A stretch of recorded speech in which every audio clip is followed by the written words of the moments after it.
length into them.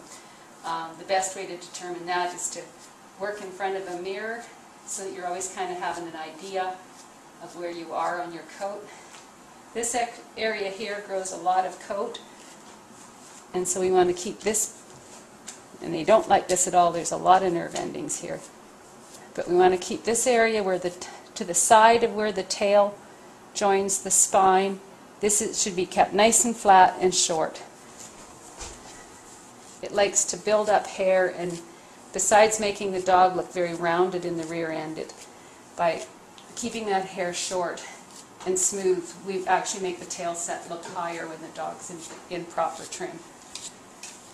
Again, this area has a lot of nerve endings. The dogs hate it for the most part, but you want to be firm.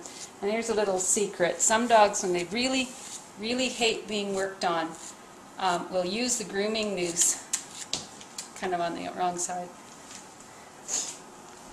When dogs really hate being worked on, they'll actually use the grooming noose to help them resist. So if you're having real problems getting a dog to stand, try taking it out of the noose to see if it will behave better completely free on the table. If that's the case with this dog, she's actually better behaved out of a noose because she hasn't got an extra tool as leverage to fight me with.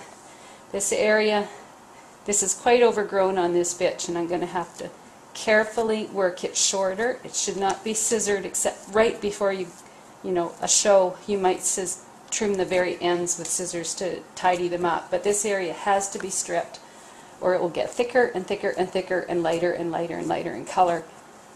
And it's one of the most difficult areas to strip. The dogs hate it. As you can see, she's fighting me a little bit. She's actually being very good for her. So work on it a little bit at a time. But keep it short and close, and don't let it get overgrown. Down into what I call the fall on the hind legs. This is a partially blended area. You can see there's no hard line of wire coat and soft coat. It's a gentle blend. The reason for that goes to the scissoring of the hind legs, which I'm not going to cover here, but just be aware of that when you're stripping, that you don't want to stop dead when you get to that soft hair. You want to work it a little bit of stripping into the soft hair so that the transition is very gentle.